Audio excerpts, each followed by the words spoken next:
رزق کی تنگی کی وجہ سے ان کی نماز چھوٹ جا رہی ہے۔ یہ بہت عجیب بات ہے، یعنی یہ نماز چھوڑنے کی وجہ کیا بتا رہے ہیں؟ کیونکہ رزق کا معاملہ تنگ ہے، روزی روٹی کے چکر میں نماز نہیں پڑھ پا رہے ہیں۔ یہ تو بالکل الٹ بات آپ نے کہی دی۔ دیکھیں سنن ترمذی کی ایک حدیث ہے، صحیح حدیث ہے، شیخ البانی رحمہ اللہ نے اس کو صحیح قرار دیا، حدیث نمبر 2466، اور یہ حدیث قدسی ہے۔ حدیث قدسی مطلب ایسی حدیث جس میں اللہ کے نبی صلی اللہ علیہ وسلم اللہ تعالیٰ کا فرمان نقل کرتے ہیں۔ دیکھیں حدیث ہے، عن ابی ہریرہ رضی اللہ عنہ عن النبی صلی اللہ علیہ وسلم قال ان اللہ تعالی یقول، ابو ہریرہ رضی اللہ عنہ اللہ کے نبی صلی اللہ علیہ وسلم سے روایت فرماتے ہیں کہ اللہ تعالیٰ فرماتا ہے، یا ابن آدم، اے ابن آدم یعنی اے انسان، تفرغ لعبادتی، میری عبادت کے لیے ٹائم نکال۔ یعنی اللہ تعالیٰ کیا فرماتا ہے کہ اے انسان، اے آدمی، میری عبادت کے لیے ٹائم نکال۔ املا صدرک غنن، اگر تو میری عبادت کے لیے ٹائم نکالے گا میں تیرے سینے کو بے نیاز کر دوں گا۔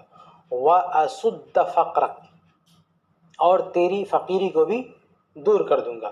تو اللہ تعالیٰ کیا فرما رہا ہے کہ اگر عبادت کے لیے ٹائم نکالو گے، یعنی نماز پڑھو گے، تو سینہ بے نیاز ہو جائے گا، فکر ٹینشن کا خاتمہ ہو جائے گا، اور روزی روٹی کا بھی بندوبست ہو جائے گا۔ اللہ آگے فرماتا ہے وَإِلَّا تَفْعَلْ، کہ اے انسان اگر تو نے ایسا نہیں کیا، میری عبادت کے لیے ٹائم نہیں نکالا، تو ملأت یدیک شغلا، تو میں تیرے دونوں ہاتھوں کو مشغول کر دوں گا، تیرے دونوں ہاتھ بزی ہو جائیں گے۔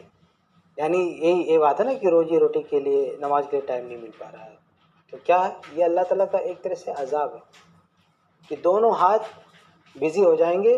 وَلَمْ أَسُدَّ فَقْرَكَ، اور تیری فقیری بھی دور نہیں کروں گا۔ تو اگر کوئی اللہ تعالیٰ کی عبادت کے لیے ٹائم نہیں نکالے گا تو اس کا یہ حشر ہوگا کہ ایک تو دونوں ہاتھ اس کی بزی ہو جائیں گے اور فقیری بھی دور نہیں ہوگی، یعنی وہ ہمیشہ بزی رہے گا، اس کے پاس کسی چیز کا ٹائم نہیں، اور پیٹ بھی اس کا نہیں بھرے گا۔ یہ جو آپ کہہ رہے ہیں نا کہ روزی روٹی کے لیے، نماز کے لیے ٹائم نہیں نکل پا رہا، تو یہ اللہ تعالیٰ کا عذاب بھی ہو سکتا ہے۔ ہم یہ نہیں کہہ رہے ہیں کہ آپ کے اوپر اللہ تعالیٰ کا عذاب ہے، لیکن یہ اصولی بات آپ کے سامنے رکھ رہے ہیں کہ حدیث میں تو یہی کہا گیا ہے، حدیث قدسی میں، کہ اللہ فرماتا ہے کہ میری عبادت کے لیے ٹائم نکال، ٹائم نکالے گا تیرا سینہ بے نیاز ہوگا، تیری فکر ختم ہوگی، اور تیری فقیری دور ہوگی۔ وَإِلَّا تَفْعَلْ، اللہ کی طرف سے وارننگ ہے کہ اگر تو ایسا نہیں کرے گا تو کیا ہوگا؟